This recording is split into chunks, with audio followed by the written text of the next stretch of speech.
माते माते माते, इतने विचलित होकर किसे ढूंढ रहे हो? मुझे? मैं ये अवश्य भूल गया था कि आप समस्त माया के नियंत्रक देवता भी हैं, किंतु आप भी तो ये भूल गए कि स्वयं जगत पिता महादेव ने मुझे अजय होने का वरदान दिया है।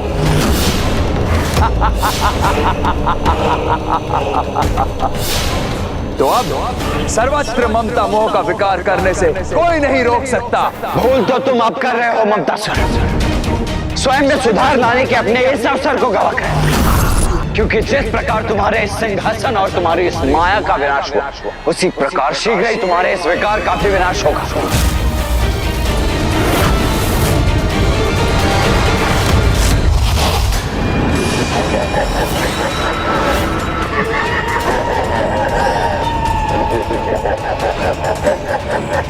मुझे ढूंढ सकेंगे तभी तो मुझे नष्ट करेंगे आप, किंतु अब मैं आपके हाथों में आने वाला नहीं।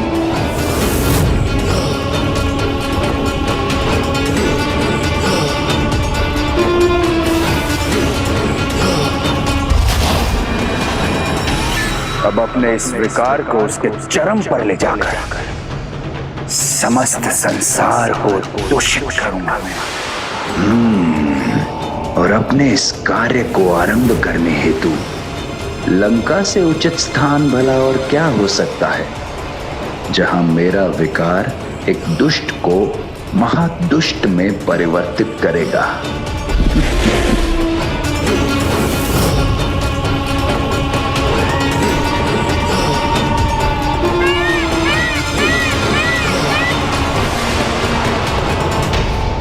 वो तो इसी दिशा में आया था, तो यहाँ से कहाँ चला गया वो गणेश? अब अदृश्य होकर ज्ञात नहीं वो कहाँ पहुंचकर किसे प्रभावित करने जा रहा है।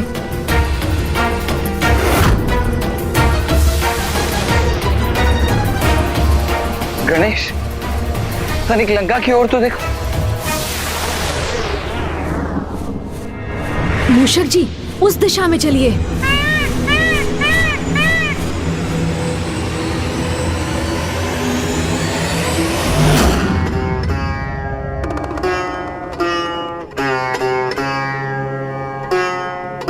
राक्षस राज, क्या आपके प्रति मेरा स्नेह समर्पण पर्याप्त नहीं है?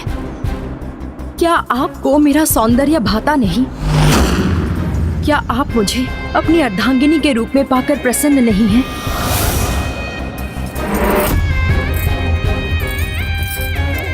मेरे प्रश्नों का उत्तर दीजिए राक्षस राज।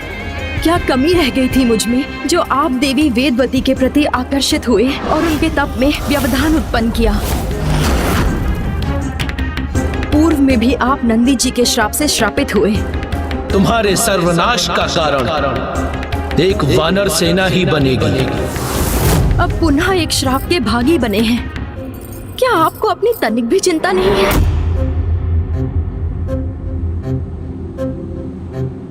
कहीं देवी मंदोदरी सत्य तो नहीं कह रही हैं? कहीं वास्तव में मुझसे कोई बड़ी भूल तो नहीं हो गई? मेरा पुत्र रावण इतनी बड़ी त्रुटि नहीं कर सकता। ज्ञात नहीं आपको आपकी इस भूल का कितना विनाशकारी परिणाम भुगतना होगा।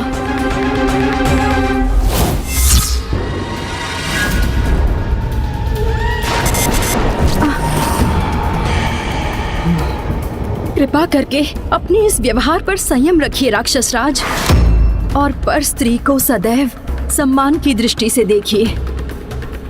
देवी मंदोदरी,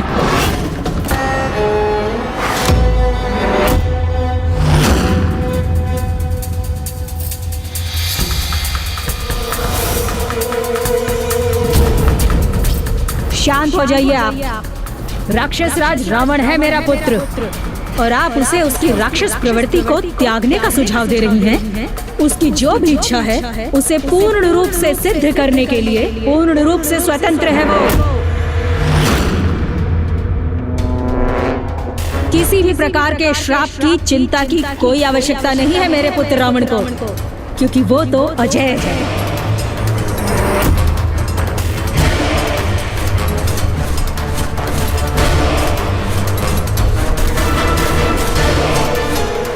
जिस स्त्री के प्रति आकर्षण हो उसे प्राप्त करने की इच्छा व्यक्त करने के लिए पूर्ण रूप से स्वतंत्र है मेरा पुत्र।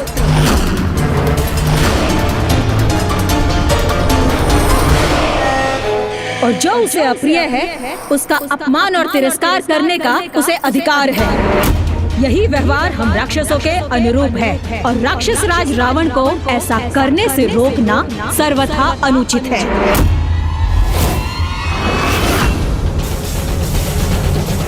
एक माता अपने पुत्र के दुर्व्यवहार का समर्थन कर अपने ही पुत्र को अधर्म के अंधकार में कैसे भेज सकती है?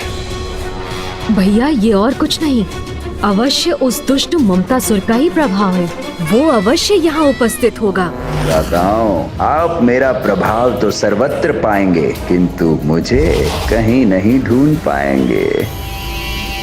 पुत्र रावण, तुम्हें देवी मंदोदरी की किसी भी बात पर विचार करने की कोई आवश्यकता नहीं। तुम अपनी इच्छा पूर्ति करो और राक्षसी प्रवृत्ति पर स्थिर रहो। आप तनिक भी चिंता मत कीजिए माता। आपका ये पुत्र राक्षस राज रावण आपको कभी भी निराश नहीं करेगा। महानतम राक्षस हूं मैं और महानतम ही रहूंगा। महानतम राक्षस हूं मैं और महानतम ही रहूंगा। महानतम राक्षस हूं मैं और महानतम ही रहूंगा। महानतम राक्षस हूं मैं और महानतम ही रहूंगा। ममतासुर ने अपने प्रभाव से एक विषैले व्यक्तित्व को और विषैला बना दिया है। इसके पूर्व की वो दुष्ट अन्य जीवों में भी दुष्टता का संचार करे, हमें उसे रोकना होगा भैया।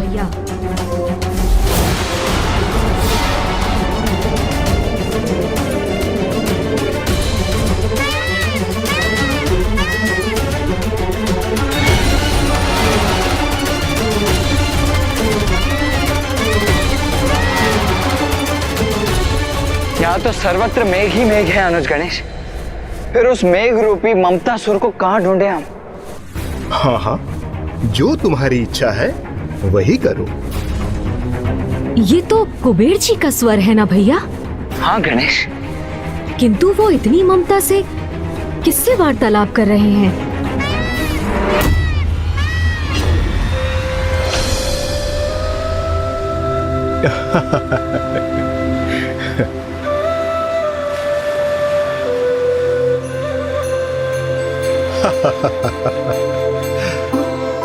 मेरे पुत्रों नल कुबेर मणिग्रीव कुबेर, यही तो आयु है आपकी क्रीड़ा करने की।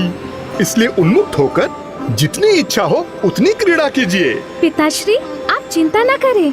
आप अनुमति दें अथवा ना दें, हम तो अपनी इच्छा अनुसार से ही क्रीड़ा करेंगे।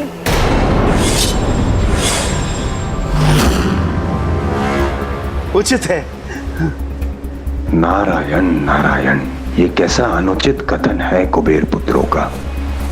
पिताश्री, जब तक हमारा मन नहीं भरता हम इस नदी के जल में क्रीड़ा करेंगे। तब तक आप यहीं स्थित रहकर हमारे वस्त्रों की देखरेख कीजिए। उचित है, सर्वथा उचित है। ममतासुर ने अपना प्रभाव यहाँ भी स्थापित करना आरंभ कर दिया है अनुज गणेश। कुबेर जी के पुत्र उन्हें आदेश दे रहे हैं कि उन्हें किस प्रकार कार्य करना है।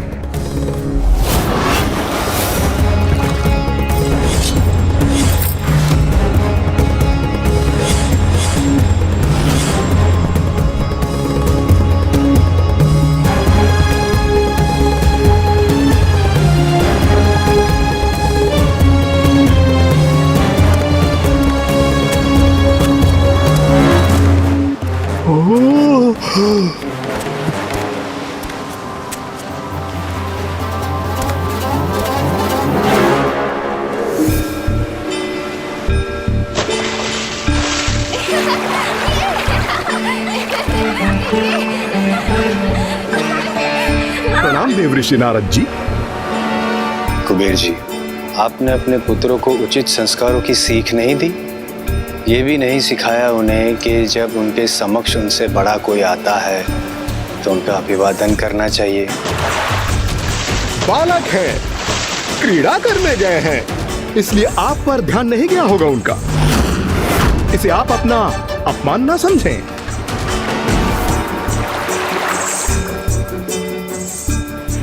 कुबेर जी, अपने पुत्रों को अति आवश्यक सीख देना अति आवश्यक है।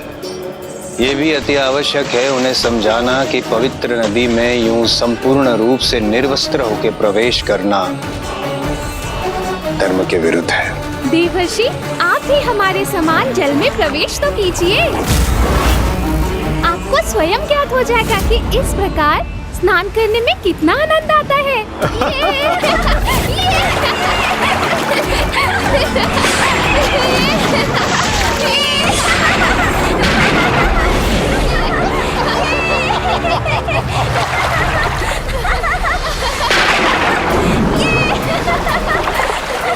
अपनी जल क्रीड़ा में तो खो ही गए मेरे पुत्र। उनके पुत्र देवर्षि नारद की अवहेलना और अपमान कर रहे हैं। पवित्र नदी के जल में कैसे प्रवेश किया जाता है उस विधि को भूलकर पवित्र जलधारा का भी अपमान कर रहे हैं। और कुबेर जी उसके इस अनुचित व्यवहार से आनंदित भी हो रहे हैं। कुबेर जी, आपकी इस अनुचित ममता ने आपके पुत्रों के दुर्व्यवहार को देखकर भी अनदेखा करने को विवश नहीं किया, अपितु आपकी बुद्धि भी पूर्णतः भ्रष्ट कर दी है। इसीलिए आपके पुत्रों के इस दुर्व्यवहार को आप स्वीकार कर रहे हैं। दोषी है, दोषी है, दोषी। दंड तो अवश्य प्राप्त होगा।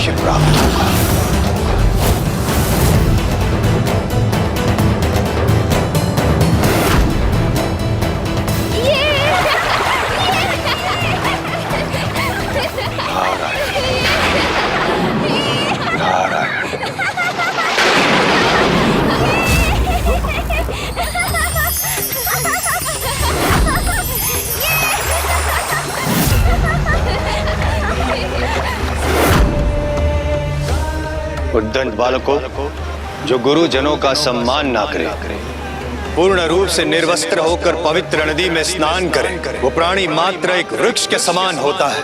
तो जाओ, मैं तुम्हें श्राप देता हूं। तुम दोनों भी इसी क्षण वृक्षों में परिवर्तित हो जाओगे।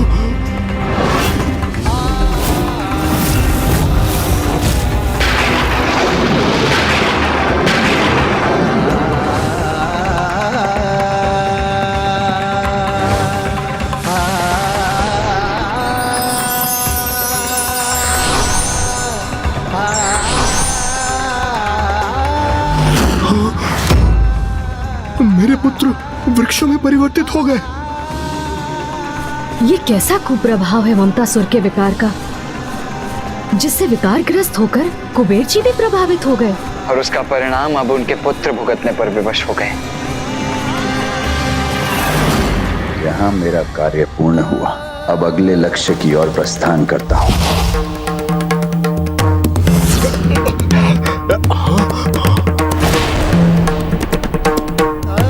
क्षमा देव ऋषि जी, क्षमा। देवर्षि जी, ज्ञात नहीं हम पर किसका प्रभाव पड़ गया था। आप पर किसका प्रभाव हुआ था इसका तो मुझे भी ज्ञात नहीं, किंतु मैं आपके पुत्रों को श्राप दे चुका। अब इसके प्रभाव से मैं उन्हें श्राप मुक्त नहीं कर सकता। मैं पुनः आपसे क्षमा याचना करता हूँ। मेरे पुत्रों को श्राप मुक्त करने का कोई तो उपाय होगा। देवर्षि, क्षमा कर दीजिए, क्षमा कर दीजिए मेरे बालकों को, क्षमा कर दीजिए।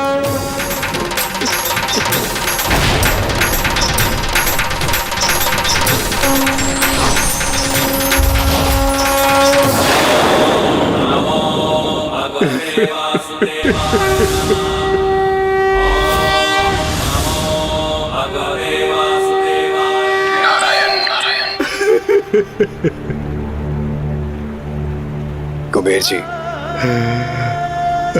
मैं अपना श्राप लौटा तो नहीं सकता, किंतु जो श्राप असीमित है उसे सीमित में परिवर्तित अवश्य कर सकता हूं।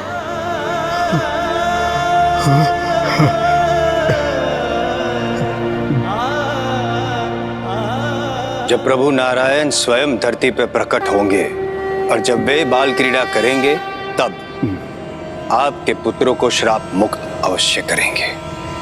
धन्यवाद, धन्यवाद महर्षि।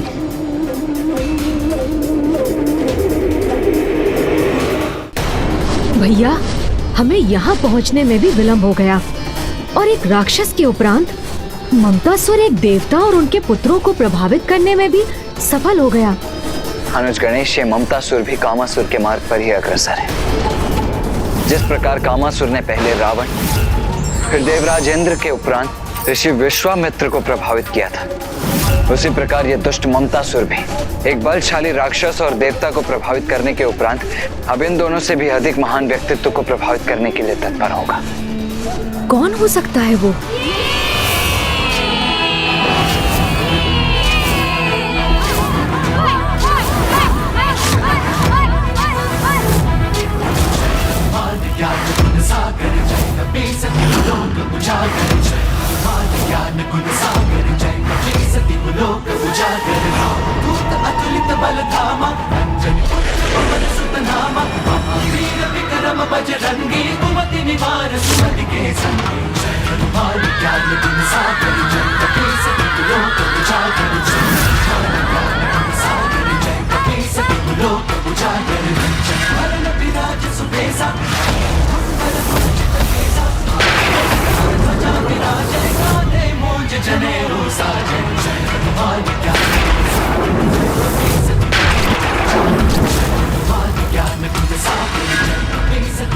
तुम्हारे लिए कुछ भी असंभव नहीं। जय हनुमान।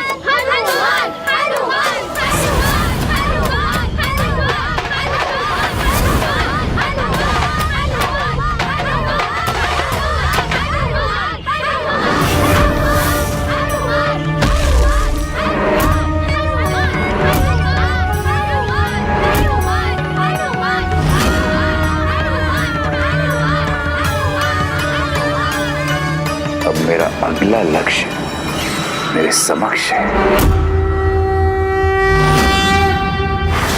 अनुज गणेश, इससे पूर्व कि ये दुष्ट ममतासुर अपना अगला लक्ष्य निर्धारित कर उन्हें भी प्रभावित करे, हमें उसे ढूंढकर उसे रोकना ही होगा। हाँ भैया, किंतु है कहाँ वो?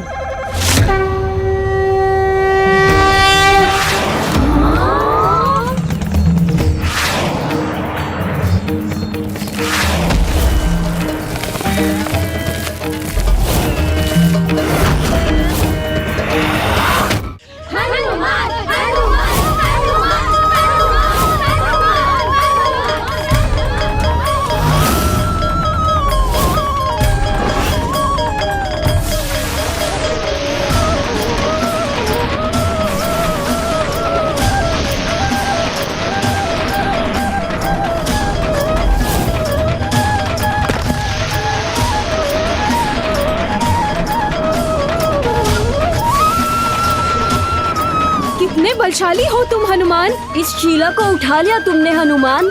अब इसे और ऊपर उठाओ। हाँ हाँ, अपनी अपार शक्ति का प्रदर्शन करो हनुमान।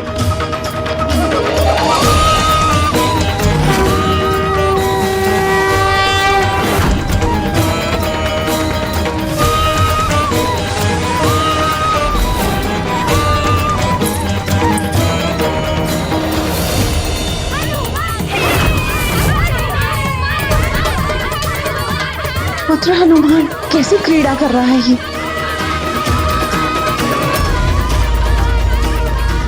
माता, यहाँ उन्होंने इस प्रकार मुझे यहाँ देख लिया तो बहुत उलाहना देंगी।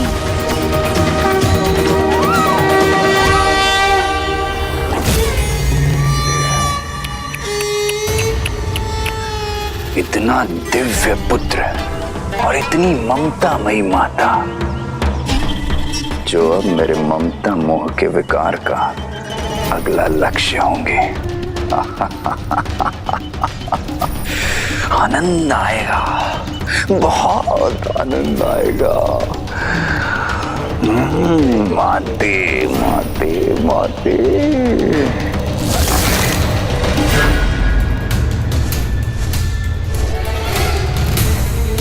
अनुज गणेश, ममतासुर तो उड़कर इसी दिशा में आया था, फिर अचानक अदृश्य कहाँ हो गया? भैया आप चिंता मत कीजिए, हमें शीघ्र ममतासुर का कोई ना कोई संकेत अवश्य प्राप्त होगा।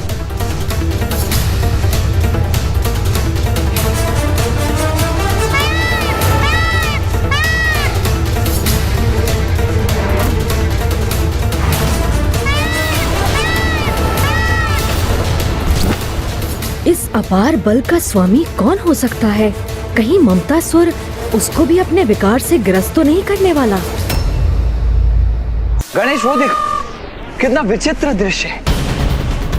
ये शिला इस प्रकार अधर में कैसे लटकी हुई है? तो ये किसकी पूंछ थी जिसने इतनी बड़ी शिला को इतनी दूर जाकर स्थित कर दिया? समस्त संसार में ऐसे बल और सामर्थ्य के स्वामी तो एक ही हैं, प्रभु महादेव के अवतार बाल रूप में केसरी नंदन महाबली हनुमान। वो बाल हनुमान जो भविष्य में श्री हरि नारायण के राम अवतार के सहायक बन रावण की पराजय में उनकी सहायता करेंगे।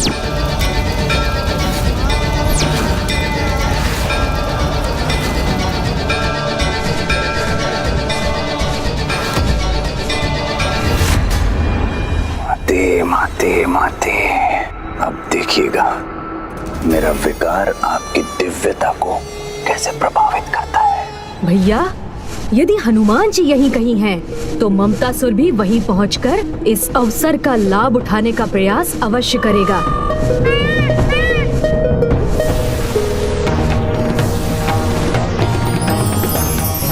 इसीलिए हनुमान जी की पूंछ हमें ममतासुर तक भी पहुंचाएगी। मूषक जी,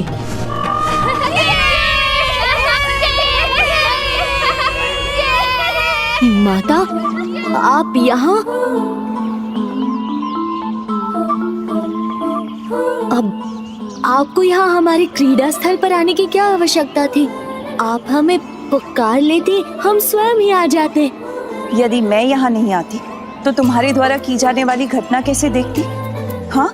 ओहो, तो आपको ज्ञात भी हो गया कि मैं क्या कर रहा था? हाँ मेरे नटखट पुत्र, मुझे सब ज्ञात हो गया है। किंतु पुत्र, तुम्हें ये सब नहीं करना चाहिए, क्योंकि जो अपार बल के स्वामी होते हैं उन्हें अपने बल का प्रयोग केवल जगत हित के महान उत्तरदायित्व को निभाने के लिए करना चाहिए, न कि ऐसी क्रीड़ा कर जिससे किसी अन्य को क्षति पहुंचने की संभावना हो।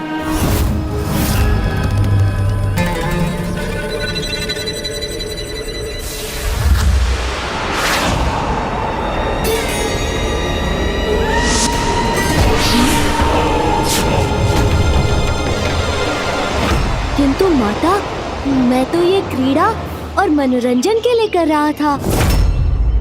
माता, मुझे थोड़ी देर और क्रीड़ा करने दीजिए ना।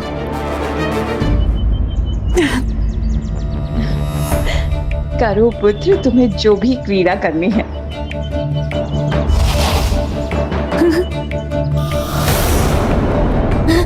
आओ मित्रों, माता ने अनुमति दे दी, अब तो और आनंद आएगा।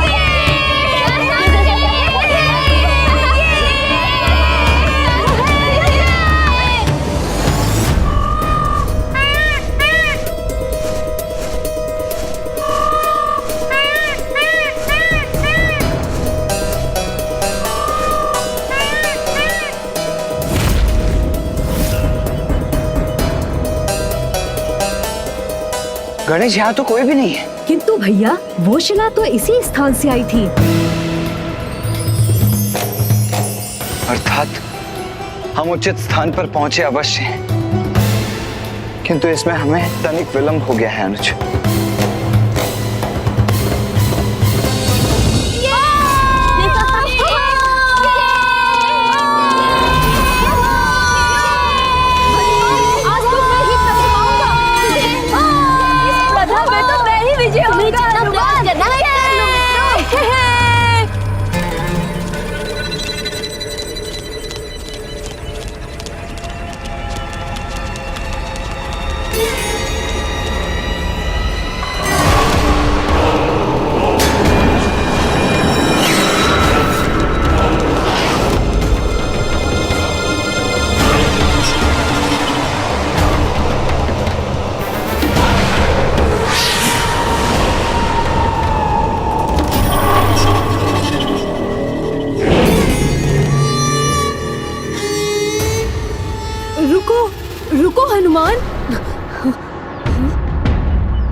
वो देखो।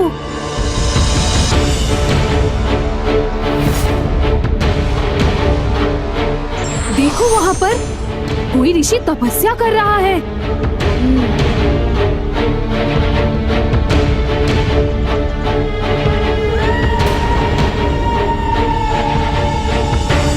हम यहाँ क्रीड़ा करेंगे तो ऋषिवर के तप में बाधा उत्पन्न होगी।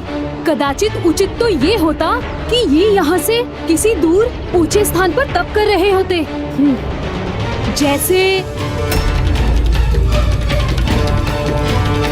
वो वृक्ष।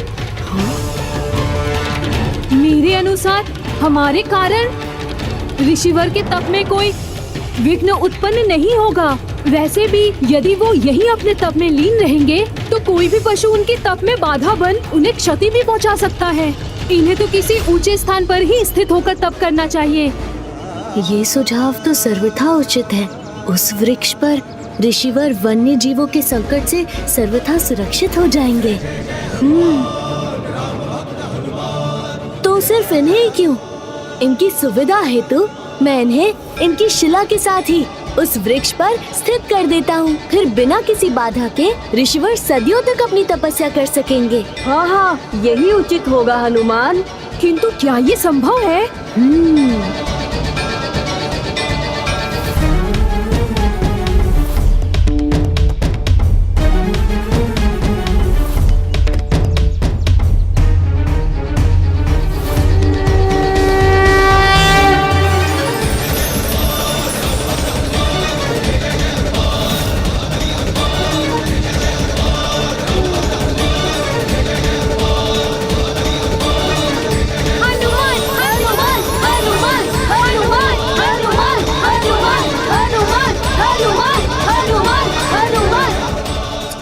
संभव है। ममतासुर के लिए तो किसी को भी प्रभावित करना संभव है। हनुमान हनुमान हनुमान हनुमान हनुमान हनुमान हनुमान हनुमान हनुमान हनुमान हनुमान।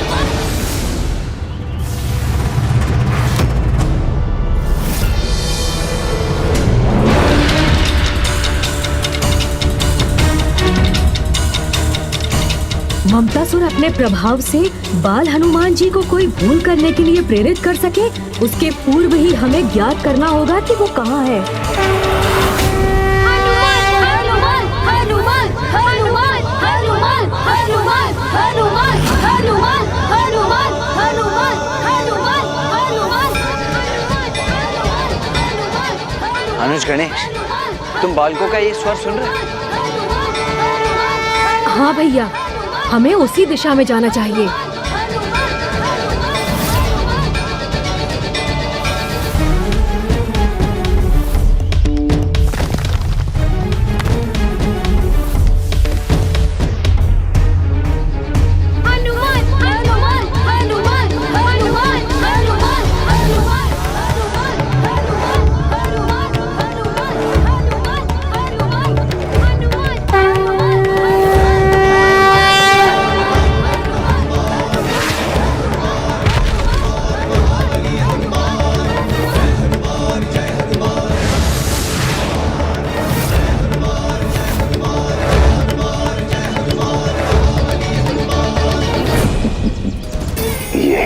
चाहता था। अब आगे इसका दुष्परिणाम भुगतने के लिए तैयार हो जाइए हनुमान जी।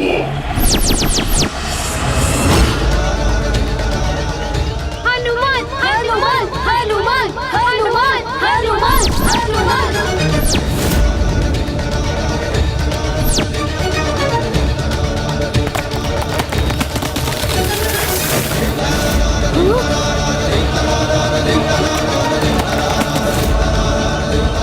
ऋषिवर,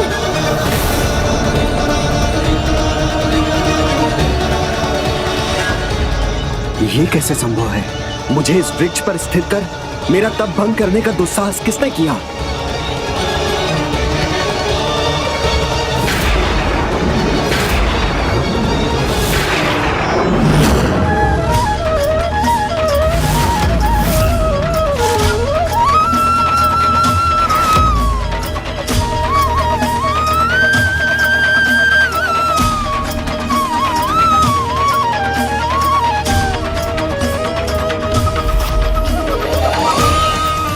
वर्षों के कठोर तप को भंग करने का दंड तुम्हें अवश्य दूंगा।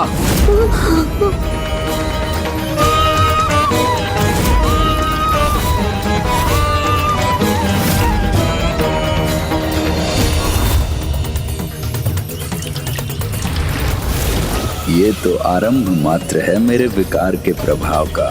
आपने अपने जिस बल के अहंकार में ऋषि भृगु और ऋषि अंगिरा के इस वंशज का तप भंग करने का दुस्साहस किया है, मैं श्राप देता हूँ, आप अपने उसी बल को एक दीर्घ अवधि के लिए पूर्ण रूप से भूल जाएंगे। आप अपने उसी बल को एक दीर्घ अवधि के लिए पूर्ण रूप से भूल जाएंगे।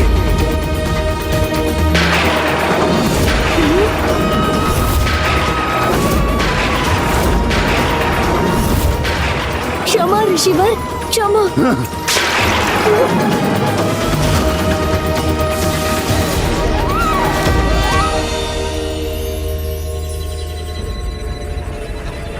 मुझे क्षमा कर दीजिए ऋषिवर। वहां मैंने रावण को उत्तेजित किया और यहाँ हनुमान के बल को क्षीण करने में सफल रहा, तो अब समस्त संसार में मेरे ममता मोह के विस्तार को कोई नहीं रोक सकता, जिसके दुष्परिणाम के साक्षी तो आप भी होंगे गणेश जी। हनुमान जी का जन्म तो प्रभु श्री राम के कार्य सिद्ध करने के लिए हुआ है। यदि वो अपना सामर्थ्य ही भूल जाएंगे तो प्रभु के सहायक बन राम काज करने में कैसे सफल होंगे? मैं इस ममतासुर को इसके कुटिल प्रयोजन में कदापि सफल नहीं होने दूंगा।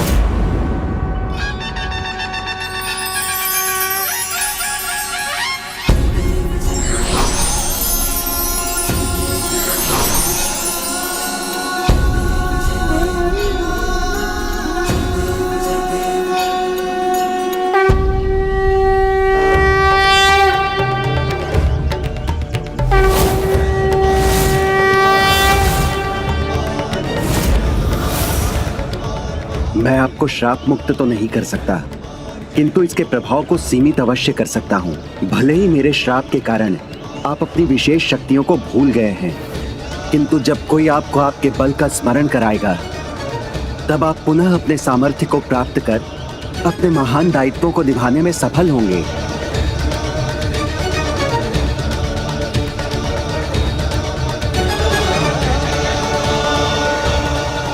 मुझे क्षमा करने के लिए आपका कोटि कोटि धन्यवाद ऋषिवर।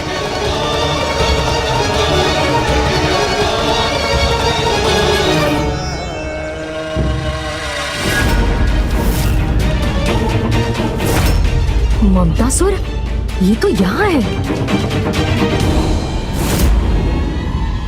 गणेश, इससे पूर्व कि ये दुष्ट पुनः मेघों का रूप धारण कर यहाँ से अदृश्य हो जाए, हमें इसे अपना बंदी बना लेना चाहिए।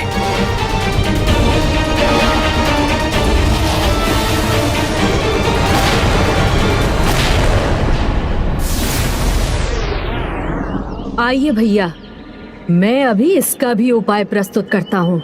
उचित है।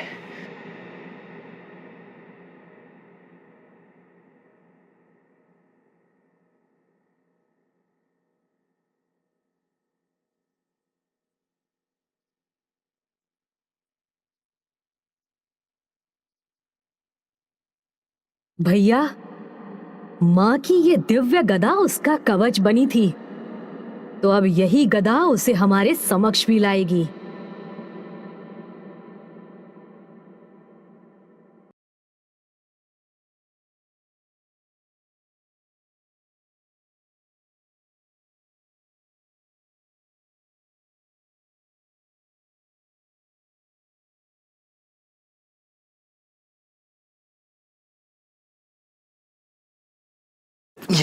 ये क्या हो रहा है?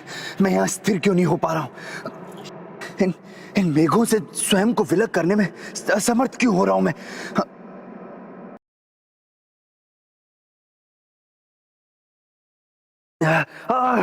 ये कैसी विपदा छाई है मुझ पर?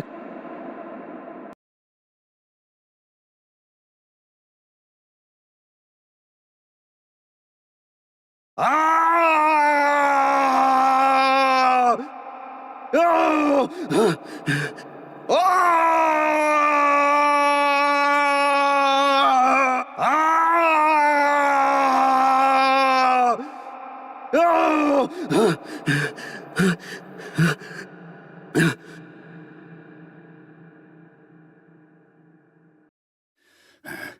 दोनों शिवपुत्र यहाँ, मुझे पुनः इनकी दृष्टि से ओझल होने का कोई उपाय करना चाहिए।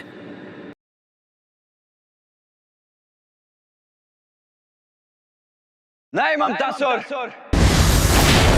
अब यहां से प्रस्थान करने का विचार भी मत कर, क्योंकि इस दिव्य गदा की ऊष्म ऊर्जा तुम्हें यहां से पुनः मेघ बनकर उड़ने नहीं देगी। तुम्हें तुम्हारे कर्मों का दंड तो भुगतना ही होगा। अब तुम यहां से कहीं नहीं जा सकते। ये क्या करने जा रहे हैं मेरे साथ?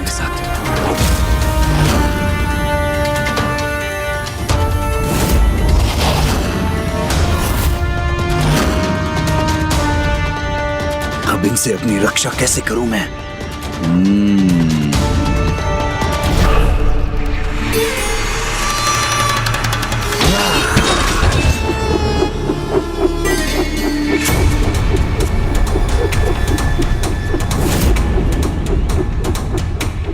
मैं व्यर्थ में ही इतना विचलित हो रहा हूं, जब इनसे रक्षा का इतना सरल और अचूक उपाय प्राप्त है मुझे।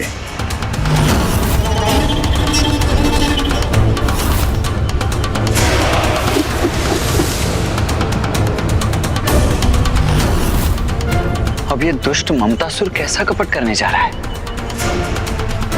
अपने सभी अस्त्रों को अदृश्य क्यों कर दिया इसने?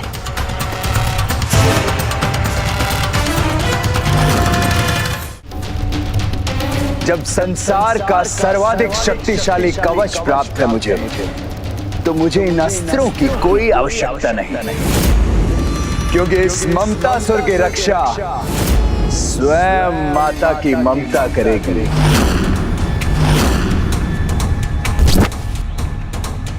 ओम जगदम्बा जननी रक्षा करो, ओम भयहारिणी मैया रक्षा करो,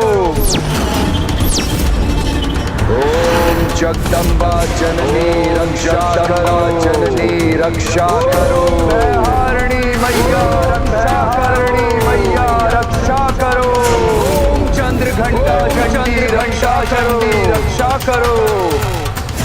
ये कौन है जो मुझसे अपनी रक्षा की गुहार लगा रहा है?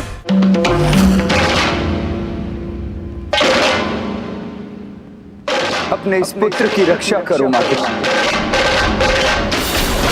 इस निर्दोष को अकारण ही इतना दंड दिया जा रहा है। आपके पुत्र ममतासुर पर संकट की छाया छाई है, जो स्वयं मेरे भ्राताओं ने उत्पन्न की है। याद नहीं मुझे माते कि क्या द्वेष है इन्हें मुझसे, जो ये मुझे क्षति पहुंचाना चाहते हैं। प्रेम पूर्वक मैंने इनकी सेवा की, अपने भवन में स्वागत किया, इनका भोजन कराया, तन मन से सेवा की, परंतु फिर भी मैं दंड का भागी क्यों हो गया हूं माते? और हाँ माते, इन्होंने छल पूर्वक मुझसे वो गदा भी छीन ली जो आपने मुझे मेरी रक्षा के लिए प्रदान की थी। रुको ममतासुर, माँ की ममता का अनुचित लाभ उठाने का प्रयास मत करो। सत्य तो आपके समक्ष है माते। भ्राता गणेश केवल मुझे चेतावनी ही नहीं दे रहे हैं, अपितु आपकी ही दी हुई गदा से मुझ पर प्रहार भी करना चाहते हैं। रक्षा कीजिए माते, मेरी रक्षा कीजिए, अपने पुत्र की रक्षा कीजिए माते। शूलेन पाही नो देवी। अनुज गणेश, जिस मंत्र के जाप को माता कभी अनसुना नहीं करती, सदैव जिसका जाप करने वाले की रक्षा करती है, इस दुष्ट ममतासुर ने माता के उसी रक्षा मंत्र का जाप आरंभ कर दिया है। पाही खड्गेन चांबिके घंटा स्वनेन न पाही, चाप जानी स्वनेन च।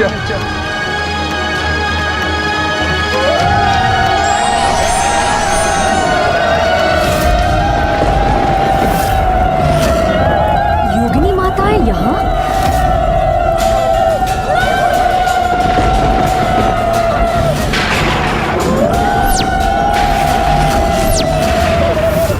इस दुष्ट के लिए योगिनी माताएं स्वयं प्रकट हो गई हैं। अब देखना भ्राताओं, मैं किस प्रकार आपकी माता के द्वारा ही आपको क्षति पहुंचाता हूं। पहले आपके पिताश्री ने आपकी गर्दन काटी थी, आज स्वयं आपकी माता ही आपकी शत्रु हो जाएंगी।